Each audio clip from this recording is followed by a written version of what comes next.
क्या हुआ बिरजू? रिक्शा क्यों रोक दी तूने? राखी, आज मैंने जानबूझ का सवारी नहीं बिठाई। क्यों? बात करनी थी तुमसे। अच्छा जो भी है जल्दी बोलो, मुझे ना देरी हो रही है। स्कूल में मैंने तुम्हें बताया था कि मैं तुम्हें पसंद करता हूँ। और मैंने भी तुझे बताया था ना बिरजू कि मुझे तुझ में कोई दिलचस्पी नहीं है। पर क्यों? क्या खराबी है मुझ में? हाँ, एक ही जात के हैं और अच्छा खासा कमा भी लेता हूँ। खुश रखूंगा तुम्हें। मैं वैसे ही बहुत खुश हूँ, तू रिक्शा चालू कर। देख राखी, इतना हवा में मत उड़। और ये तू डिग्री वगैरह ले भी लेगी ना तो अभी दूसरे जात के लड़के मुड़ के नहीं देखेंगे। तू भी मत देखना, मुड़कर आगे देख और रिक्शा चला। बोला ना मैंने देर हो रही है मुझे। इस गुरूर के चक्कर में देर ना हो जाए। पता चला कहीं और मैं किसी के साथ सेटल हो गया और तेरी किस्मत में अपनी बिरादरी का कोई बुढ़ा काका आ जाए। मतलब तू नहीं चलेगा? मैं जा रही हूँ। राखी राखी सुन, कल तक सोच समझ के जवाब दे देना, ठीक है? रामलाल चाचा से बात करने आएंगे मेरे माँ बाबा। अरे राखी रुक तो। अरे 10 किलोमीटर चल के जाएगी क्या? आजा छोड़ देता हूँ। लेकिन सिर्फ रिक्शा चलेगा, तेरी जुबान नहीं। समझा?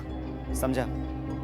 मैंने राखी को कभी गंदी नजर से नहीं देखा साहब, दिल से प्यार किया। शादी के लिए पूछा था, शादी के लिए साहब, लेकिन वो नकचढ़ी। इतना गुरूर था उसको। घुस गई बात दिमाग में कीड़े की तरह कि गुरूर तोड़ना है साली। समझना था उसको कि लड़की है, लड़की की तरह रहना सीखे।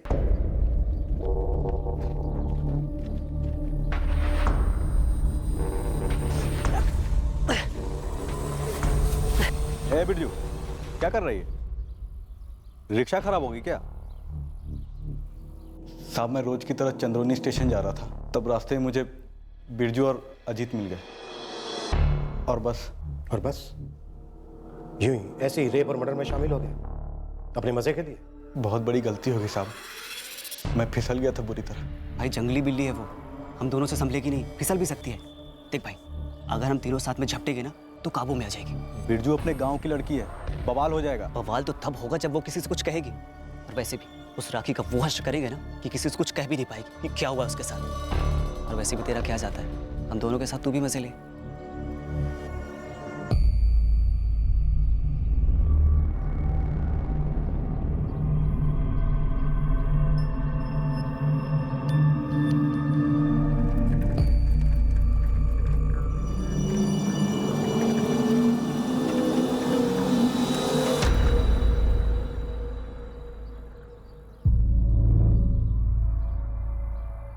क्या है रे बिरजू?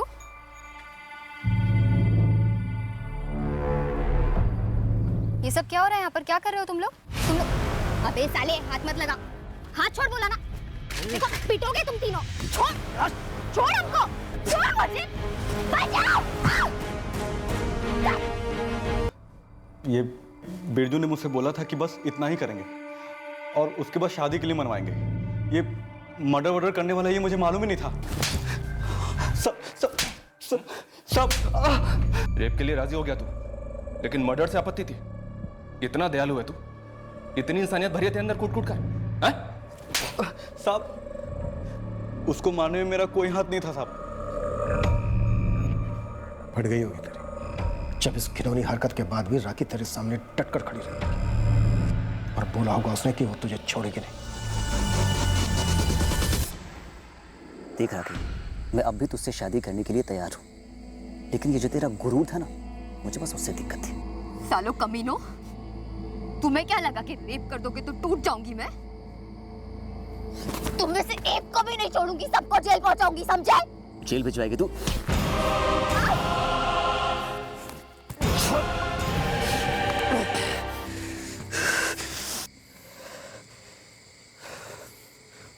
बिरजू तूने कहा था सिर्फ मजे लेंगे।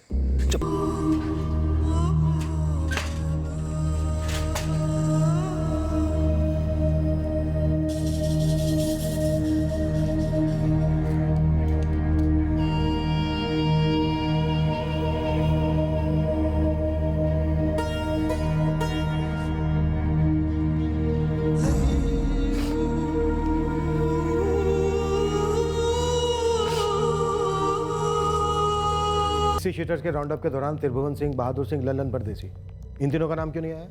आया था सर, लेकिन इन तीनों पर चार्जेस है दुकानदारों को परेशान करने या छोटी मोटी मारपीट करने के। मोलेस्टेशन, सेक्सुअल क्राइम की कोई हिस्ट्री नहीं है, इसलिए राखी के केस के साथ कोई जोड़ नहीं मिल रहा था। अब शायद मिल जाए।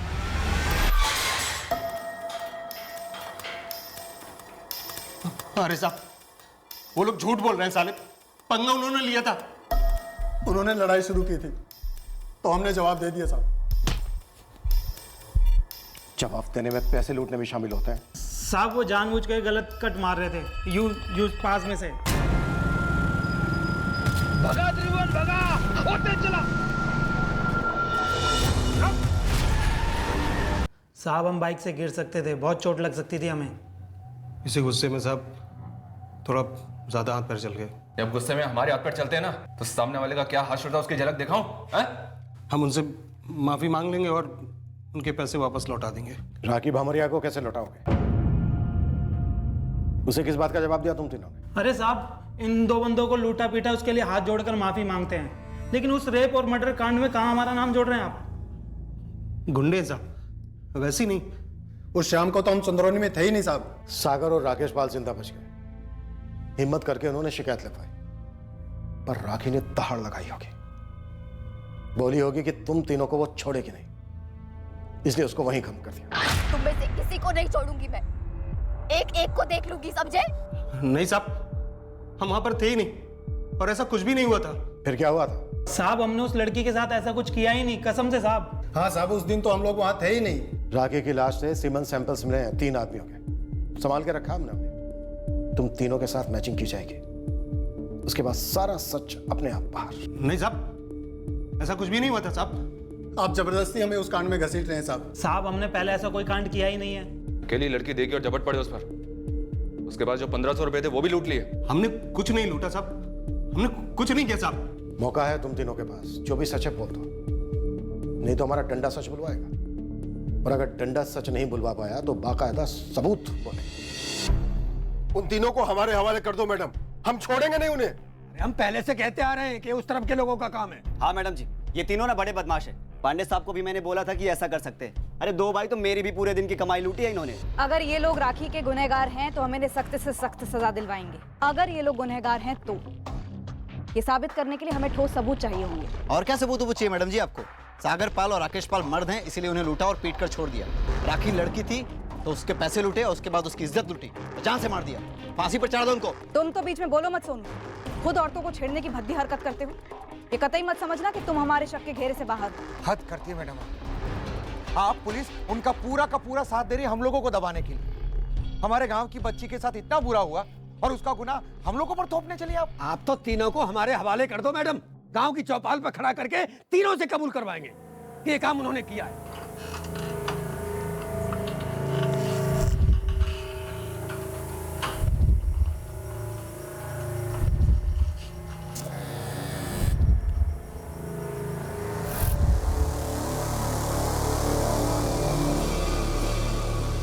मुझसे पुलिस वाले कुछ पूछ रहे थे उस दिन। क्या पूछ रहे थे? कि हमारी बेटी पर ये किसी ने करवाया है। पुलिस पूछ रही थी या कह रही थी? मुझे नहीं पता।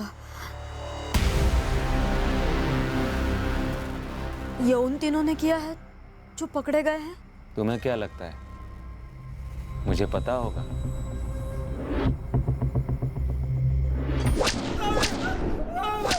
हमें लगभग यकीन था कि यही 3 राखी भामरिया के गुनहगार थे, पर इससे पहले कि हम पूरी हकीकत तक पहुंचते, मीडिया ने यह ऐलान कर दिया कि यही 3 राखी भामरिया रेप और मर्डर केस के दोषी हैं, जिसके चलते हमारी तहकीकात अब दुविधा में आ गई थी। देखा चाचा, सच्चाई दुनिया के सामने आ गई। बेकार में सब मुझ पे ही शक कर रहे थे। भाई ये तो समझे कि इन 3 गुंडों ने ये कांड किया था, लेकिन पुलिस कह रही है राखी 1500 रुपए लेके निकली थी भोलागंज से। रामलाल भाई और नीलम भाभी को पता ही नहीं था कि इतने पैसे उसने अपने मालिक से क्यों लिए थे। भाई सच कहूँ ना, ये राखी भी कुछ कम नहीं थी। रास्ते में कुछ कहा सुनी हो गई होगी उन बदमाशों से और मुंह फट उन्हें जवाब दे दिया होगा। सही कह रहे हो भैया। उन 3 गुंडों ने 2 बारी मेरे रिक्शा को भी रुका के पैसे मांगे थे, मैंने तो चुपचाप दे दिए। राखी को भी चुपचाप दे देने थे पैसे, तो शायद आज उसके साथ ऐसा नहीं होता। क्या ये कांड उस गर्मा गर्मी का नतीजा था जो उस रास्ते पर शायद राखी और उन 3 हमलावरों के बीच हुआ था? हम इस बारे में अब भी अंधेरे में थे।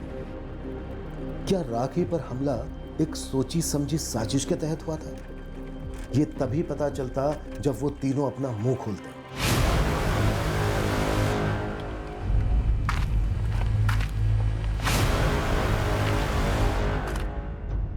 और गुनहगारों का मुंह हमने खुलवाया। इसके चलते हम एक ऐसे भंवर में फंस गए जो शायद हमें गुमराह करने के इरादे से रचा गया था। अब और झेला ना जाता भाई। ये लोग कुटाई बढ़ाते रहेंगे तब तक कि जब तक हम कुछ बोलना पड़े। तो तुम्हें क्या लगता है, क्या बोलना चाहिए? कुछ तो बोलना चाहिए, बोलना पड़ेगा। इन्हें कुछ चाहिए तो कुछ दे देते। सर, त्रिभुवन सिंह, बहादुर सिंह और लल्लन परदेसी 11 सितंबर की शाम को इन तीनों के सेलफोन लोकेशन भोलागंज थी, फिर चंद्रौनी। जब जुर्म हुआ तब इन तीनों में से किसी की भी लोकेशन क्राइम सीन के आसपास की थी? नहीं सर। शायद यह भी प्लान का हिस्सा हो कि कोई सुराग ही मत छोड़ो जो हमें इन तक ले जा सके। सर, तीनों कुछ बात करना चाहते हैं।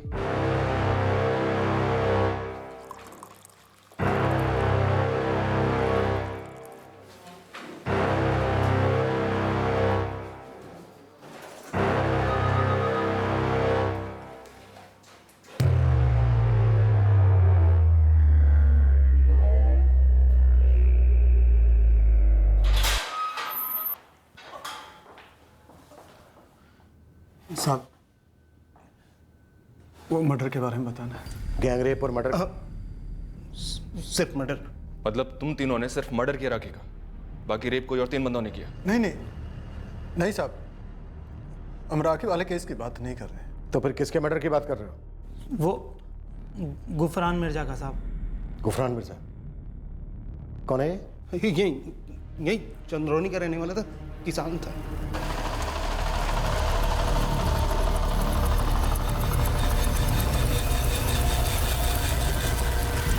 इस कृषि दर्शन के लिए मेरे पास टाइम नहीं है। जब इस सच है फटाफट बोल दो, वरना यहीं इसी लॉकअप में काट दूंगा। यही बोलना था साहब, सिफा मिर्जा का पति था ये। कत्ल हुआ था उसका। कहाँ दर्ज है इस मर्डर की रिपोर्ट? कहीं नहीं, क्योंकि किसी को ये पता ही नहीं चला था कि उसका मर्डर हुआ है। लोगों को पता चला कि गुफरान को दिल का दौरा पड़ा था। तो फिर तुम्हें कैसे पता चला कि उसका मर्डर हुआ था? वो हमने किया था गुफरान का मर्डर।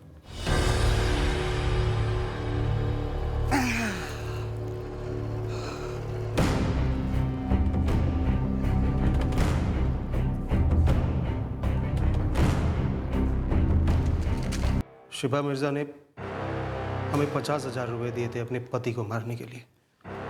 साहब, सबने मान लिया गुफरान की मौत दिल का दौरा पड़ने से हुई है और उसे दफना दिया गया। और उसके साथ ही सारे मामले भी दफन हो गए, किसी को कोई शक भी नहीं हुआ। कब की बात है ये? 1 साल हो गया साहब। पूरे 1 साल के बाद तुम लोगों का ज़मीर जागा? वो भी तब जब राखी भामरिया रेप और मर्डर केस में तुम लोगों का पर्दाफाश होने को है। मालिक, हमने राखी भामरिया के साथ कुछ नहीं, कसम से कह रहे हैं। साहब, हम सब फंस गए यहाँ पे साहब। हम मानते हैं साहब कि हम लोगों को लूटते हैं, उनसे पैसे वसूलते हैं। हमने सागर और राकेश को भी लूटा। आज तक हमने किसी लड़की की इज्जत नहीं लूटी साहब, आज तक हमने एक ही मर्डर किया है, वो भी गुफरान का, और वो भी साहब सामने से सिफा मिर्जा ने 50,000 रुपए देते इसलिए कि। राखी की सुपारी कितने की थी और किसने दी थी? अरे साहब, जब सुपारी ली ही नहीं तो कैसे बताएं? 1 साल बाद 3 गुनहगार एक दूसरे जुर्म के लिए पकड़े गए थे। पूरी संभावना थी कि वो राखी के गुनहगार भी हो सकते थे, पर तीनों सामने से एक दूसरे जुर्म को कबूल रहे थे। हमें शक था कि एक चाल थी हमें गुमराह करने की, और एक सवाल यह भी था कि क्या गुफरान मिर्जा के कत्ल की खबर? मेरे शौहर की मौत दिल का दौरा पड़ने से हुई थी, मैं खुद वहां मौजूद थी। सरासर झूठ बोल रहे हैं वो लोग। वो लोग झूठ क्यों बोलेंगे शिफा? 1 साल में चंद्रौनी गांव में कितने लोगों की मौत हुई होगी, और वो सिर्फ तुम्हारे शौहर के बारे में ही झूठ क्यों बोलेंगे? मैं क्या जानूं साहब, सारी दुनिया जानती है कि राखी के केस में पकड़े गए वो लोग। तो हो सकता है ना अपने आप को बचाने के लिए वो कोई मनगढ़ंत कहानी बना रहे होंगे। इसमें बेकार में मुझे घसीट रहे हैं। गुफरान शिफा को तलाक देकर मुझसे निकाह करने वाला था, क्योंकि शिफा को बच्चे नहीं हो रहे थे। मैं चौंक गई जब मुझे पता चला कि गुफरान की दिल का दौरा पड़ने से मौत हो गई।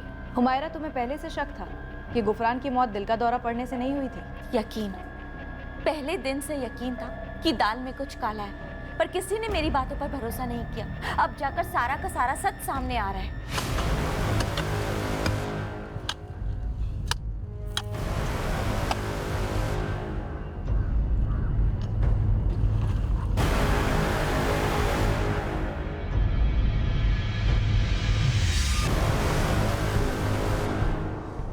हाँ इंस्पेक्टर, अननेचुरल डेथ थी। गले के बगल वाली हड्डी टूटी है। गला घोंटते वक्त ऐसा हुआ होगा। डॉक्टर, अगर मौत गला घोंटने की वजह से हुई है तो जब मर्डर हुआ तब गले पर उंगलियों के निशान भी रहे होंगे। बिल्कुल रहे होंगे। हैरत की बात है, जब मौत का पता चला, जब लाश को दफनाया गया, तब कहीं पर भी किसी ने भी नोटिस कैसे नहीं किया? शिफा, तुम्हारे शौहर की लाश को कब्र से बाहर निकालकर जांचा गया। यह साबित हो चुका है कि गुफरान की मौत एक मर्डर था। झूठ वो लोग नहीं बोल रहे, झूठ तुमने बोला। एक मर्डर को दिल का दौरा बताया। हुमायरा मिर्जा ने भी कबूल किया है कि तुमने गुफरान मिर्जा को क्यों मरवाया। देखो, अब सच कबूल करने के अलावा तुम्हारे पास कोई दूसरा रास्ता नहीं। सर, शिफा ने कबूल कर लिया है कि उसी ने बहादुर सिंह, त्रिभुवन सिंह और लल्लन परदेसी को 50,000 रुपए दिए थे अपने पति गुफरान का कत्ल करने के लिए। अब केस बनेगा, एफआईआर दर्ज होगी, चार्जशीट फाइल होगी। पर इन तीनों ने इस गड़े मुर्दे को क्यों उखाड़ा? राखी के केस को दफनाने, उससे बचने। सर, तीनों को काफी तोड़ा, लेकिन तीनों के तीनों उसी बात पर अड़े हैं कि राखी के केस उनका कुछ लेना देना नहीं है। सर, मुझे लगता है कि वो लोग जानते हैं कि गुफरान मर्डर केस में उन्हें जो सजा हो सकती है उससे कहीं ज्यादा कड़ी सजा उन्हें राखी रेप और मर्डर केस में होगी, क्योंकि ये केस आजकल इतनी चर्चा में जो है। शायद इसलिए गुफरान वाला केस हमें परोस दिया। सोचा होगा 1 साल पुराने केस में सबूत जुटाने में समय लगेगा, तब तक कोर्ट में बेल होती रहेगी और फिर पैतरा बदल कर निकल जाएंगे। काफी शातिर गेम खेल रहे हैं सर ये तीनों। जल्दी हमें इन तीनों को अदालत में पेश करना होगा। और चूंकि राखी के केस में हमारे पास कोई ठोस सबूत नहीं है इनके खिलाफ, पूरे चांसेस हैं कि गुफरान मिर्जा के केस में उन्हें जुडिशियल कस्टडी में भेज दिया जाए। फिर राखी के रेप और मर्डर केस में इन तीनों से पूछताछ करने के लिए इनकी दोबारा कस्टडी हम किस बेसिस पे मांगे? काफी शातिर चाल है। अगर देखा जाए तो गुफरान मिर्जा के केस में उसकी पत्नी शिफा नहीं, उसके कत्ल की सुपारी इन तीनों को दी थी। हो सकता है सर राखी के केस में भी ऐसा ही कुछ हुआ हो। अगर वाकई में ऐसा है तो हमारे पास एक ही संदिग्ध है जिसके पास कारण था राखी को मारने का। शायद वो खुद नहीं कर पाए, इसलिए सुपारी उसने इन तीनों को दे दी।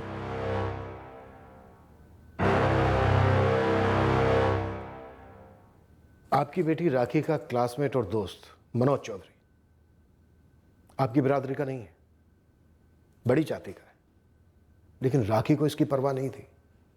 राखी और मनोज दोस्त थे। पिता के तौर पर काफी मुश्किल रहा होगा आपके लिए बेटी का इतने आजाद ख्यालात का होना, अपने फैसले खुद करना, फिर चाहे वो नौकरी करना हो, साइकिल खरीदना हो, या साइकिल चलाकर 10 किलोमीटर दूर नौकरी पर जाना, या फिर आगे की पढ़ाई के लिए दिल्ली जाने जितना बड़ा फैसला लेना। राखी सबके खिलाफ जाकर समाज के सभी दायरे तोड़कर आगे बढ़ रही थी। ये बात चुभती तो होगी आपको। कुछ बातें चुभती थी साहब, बहुत चुभती थी। समाज में बेटे से ही सारी उम्मीदें की जाती है, आपको भी होंगी अपने बेटे से। पर जब राखी पैदा हुई तब आपने सोचा भी होगा कि काश पहला बच्चा लड़का होता। राखी पर लगाम लगाना काफी मुश्किल हो गया था आपके लिए। सही बात है ना रामलाल जी? अपनी लगाम वो खुद अपने हाथ में पकड़ के रखती थी साहब। जब मैं ड्यूटी से लौटता था ना तो पानी लेकर दौड़ती हुई आती थी, अपने माँ के काम में हाथ बटाती थी, अपने भाई के पढ़ाई में मदद करती थी, घर खर्च में भी मदद कर रही थी। एक जिद थी उसमें। मुझे लगता था ये जो आगे पढ़ने का, नौकरी करने का भूत सवार है उसके ऊपर, कुछ महीनों में उतर जाएगा। लेकिन नहीं, उसने मुझे एक बार फिर से गलत साबित कर दिया। राखी मेरे जैसी नहीं थी साहब। मैं तो ये सोचकर बड़ा हुआ हूं कि मैं किसी की बराबरी नहीं कर सकता। या तो बड़े लोगों की मदद मिले या फिर सरकार की। लेकिन मेरी बेटी राखी, उसे किसी की मदद नहीं चाहिए थी। उसे जो कुछ भी चाहिए था अपने बलबूते पर हासिल करना चाहती थी साहब। राखी जिस शाम घर नहीं लौटी, आपने ये नहीं सोचा कि पुलिस में खबर करनी चाहिए? अगले दिन सुबह राखी को ढूंढने निकले, रात भर सिर्फ इंतजार किया। मुझसे ही गलती हो गई साहब। मुझे उसी शाम शिकायत दर्ज करवा देनी चाहिए थी। मुझे उसकी चिंता थी, लेकिन भरोसा भी था साहब कि राखी अपना ख्याल खुद रख सकती है।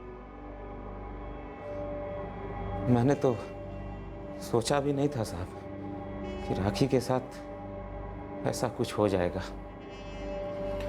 मैंने तो सोचा था कि किसी काम से रुक गई होगी कहीं। रात भर? क्या दिन क्या रात साहब, तब कुछ पता ही नहीं चला। मानता हूं कि मुझसे गलती हुई है साहब, लेकिन आप लोग जैसा सोच रहे हैं ना, वो भी गलत है। मैं अपनी बेटी की जिद और खुली सोच से गुस्सा नहीं था, मुझे उसकी फिक्र थी।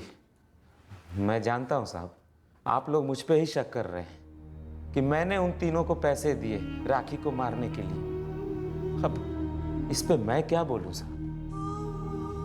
वैसे आप सही कह रहे थे साहब। नीलम जब पेट से थी मैंने लड़का ही चाहा था, लेकिन राखी पैदा हुई। राखी के पैदा होने से मैं दुखी नहीं हुआ था साहब। वो मेरा खून थी, मेरी अपनी बेटी थी वो, और मैं अपनी बेटी राखी के लिए इंसाफ चाहता हूं साहब। जिसने भी मेरी बेटी के साथ ये सब किया है, आप बस बता दीजिए कि पक्का इन्हीं लोगों ने किया है। अकेले सबको मार डालूंगा साहब, सबको मार डालूंगा साहब। हमारी टीम को नाकाम बताकर इस केस से निकालने की मांग के मचे शोर के बीच हमने हमारे तीनों मुख्य संदिग्ध त्रिभुवन सिंह, बहादुर सिंह और लल्लन परदेसी के बाकायदा परमिशन लेकर पॉलीग्राफ टेस्ट करवाया।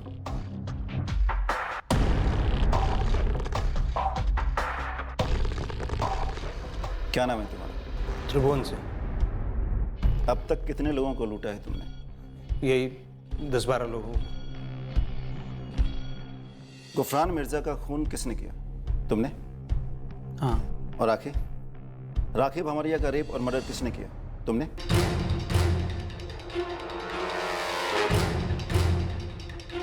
नहीं। क्या राखी भामरिया का रेप और मर्डर लल्लन परदेसी और बहादुर सिंह ने किया? नहीं। हमें सच की उस एक किरण की तलाश थी। पॉलीग्राफ टेस्ट के रिजल्ट तो नेगेटिव आए हैं, किसी भी सवाल पर डगमगाए नहीं। जो टेस्ट के पहले कहते आए थे वही टेस्ट के दौरान कहना, मतलब सर लगता नहीं झूठ बोल रहे। पूरे 1 साल तक कत्ल के राज को दबाए बैठे थे, और जब राखी भामरिया केस में फंसने वाले थे तो ऐन मौके पर आकर उगल दिया।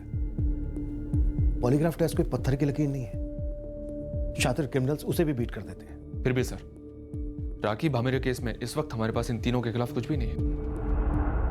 शायद राखी का रेप और मर्डर इन तीनों ने नहीं किया, या शायद किया हो जैसा कि आपको शक है, पर बतौर सबूत आपके पास कुछ नहीं है इंस्पेक्टर, क्योंकि कोई चश्मदीद गवाह भी तो नहीं है इस घटना का। हमें एक ब्रेक थ्रू की सख्त जरूरत है अमृता। राखी के रेप और मर्डर को लेकर जो शोर मचाया जा रहा है, मुजरिम उन्हीं शोर मचाने वालों में से कोई हो सकता है। शोर तो पूरा गांव मचा रहा है। कल रास्ता रोको मुहिम छेड़ दी थी, आज असेंबली के बाहर धरना दे रहे हैं, केस को हमसे लेकर सीबीआई को सौंपने की मांग कर रहे हैं। ये सोनू साहू हमारा सबसे पहला सस्पेक्ट था। ईव टीजिंग की हिस्ट्री रही है, पर राखी के केस में कुछ मिला नहीं था इसके खिलाफ, फिर भी हमारी रडार से बाहर नहीं है। गवाह ढूंढिए इंस्पेक्टर, कोई चश्मदीद गवाह। कोई गवाही तो नहीं है अमृता। ये कहिए कोई सामने नहीं आया है, पर होगा जरूर। अब ऐसे ही तो किसी को नहीं धर सकते, कोई तो लीड होनी चाहिए इसके लिए। इंस्पेक्टर, मैंने इस केस को थॉरली स्टडी किया है। भोलागंज से चंद्रोनी अपने घर आ रही थी राखी। चंद्रोनी में रेलवे स्टेशन है। भोलागंज से कई लोग चंद्रोनी स्टेशन आते हैं मिठीपुर जाने के लिए, जहां काफी सारी छोटी बड़ी फैक्ट्रीज हैं। राखी 5:30 बजे भोलागंज में अपनी दुकान से निकलती है अपने घर जाने के लिए, अपनी सहेली नीतू के साथ। यहां दुकान से इस पॉइंट तक करीब 20-25 मिनट लगे होंगे उन्हें साइकिल पर, जहां से दोनों अलग अलग होती हैं अपने अपने घर जाने के लिए। इस पॉइंट से क्राइम सीन तक करीब 25-30 मिनट लगे होंगे उसे साइकिल पर। राखी अकेली साइकिल चलाती हुई इस पॉइंट तक पहुंचती है।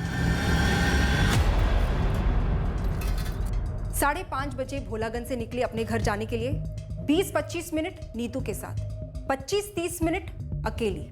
45-50 मिनट टोटली, यानी राखी क्राइम सीन तक 6:15-6:20 तक पहुंचती है। इस वक्त ये साइकिल यहां नहीं होनी चाहिए थी, साइकिल को यहां होना चाहिए था, रोड पर। बचाओ कोई है। गैंगरेप और मर्डर करने में मान लेते हैं 30 से 45 मिनट लगे होंगे। अमृता, आप सजेस्ट कर रही हो कि इस 30 से 45 मिनट के दौरान किसी ने देखा होगा? हाँ, मुझे पूरा यकीन है। जैसे मैंने कहा, पास में मीठीपुर में फैक्ट्रीज हैं। वर्कर्स की शाम की शिफ्ट खत्म होती है उस वक्त। इन 30 से 45 मिनट के बीच वहां से कोई गुजरा ना हो, ना कुछ देखा हो, चीखे तक ना सुनी हो, नामुमकिन। कोई तो जरूर होगा, पर सामने नहीं आ रहा।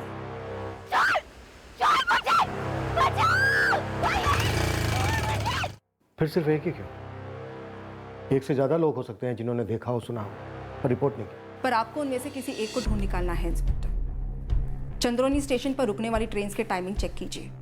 कौन सी ट्रेन कहां से आती है और इस टाइम के आसपास वहां रुकती है। भोलागंज से कौन रेगुलर अप डाउन करता है जो इन 45 मिनट के बीच चंद्रोनी और भोलागंज के रास्ते से रोजाना गुजरता होगा। अंत में हमें पता चलने वाला था कि राखी भामरिया पर हमला करने वाले भी 3 लोग थे, पर उन तक पहुंचने से पहले हम उस एक शख्स को ट्रैक करने में लगे हुए थे जो इस भयंकर जुर्म का चश्मदीद गवाह था।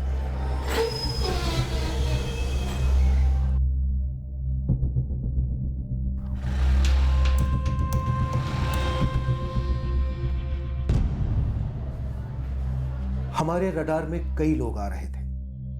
हमें नहीं पता था कि हमें कितने लोगों से पूछताछ करनी होगी, कौन झूठ बोलेगा, कौन सच।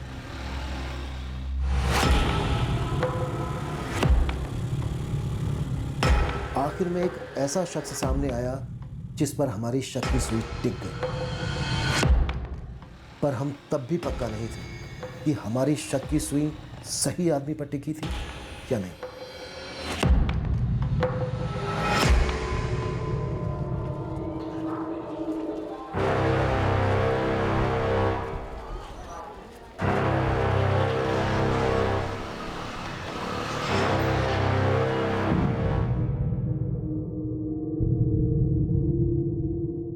आप लोग क्या जानना चाहते हैं मुझसे?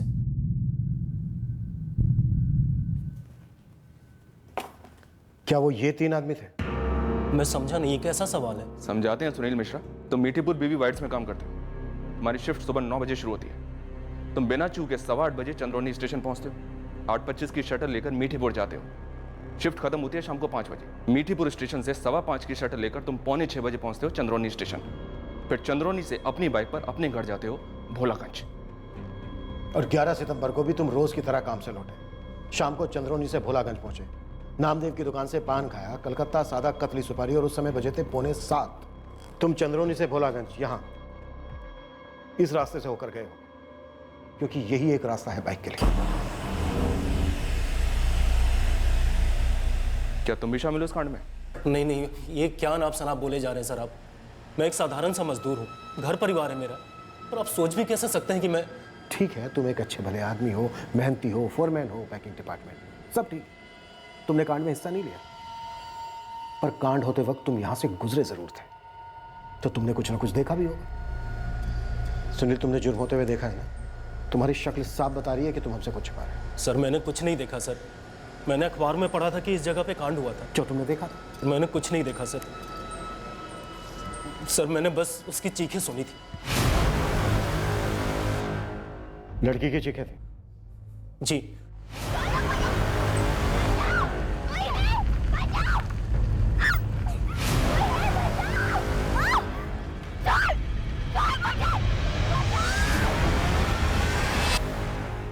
मैंने उसकी चीखें सुनी, समझ नहीं आ रहा था क्या करूं क्या नहीं। मैंने उसकी साइकिल भी देखी, रास्ते पर पड़ी थी। डर गया था। खेतों में से चीखने की आवाजें आ रही थी। मुझे पता नहीं था कितने लोग होंगे। सर मैं बहुत ज्यादा डर गया था सर, और भाग गया वहां से। साइकिल रास्ते से लगकर पड़ी हुई थी? जी। क्या वो ये साइकिल थी जी यही थी। दिखाओ कहाँ पड़ी हुई थी साइकिल? सर यहाँ पर। कितने लोग थे वहाँ? तुमने देखा उन्हें? सर मैंने किसी को नहीं देखा सर। एक दिन बाद अखबार में पढ़ा, मुझे बहुत शर्म महसूस हुई, कुछ नहीं कर सका। कम से कम आप लोगों को फ़ोन कर देना चाहिए था। सर लानत है मुझ पे। पछताने के लिए अब काफी देर हो चुकी है सुनील। अब बस तुम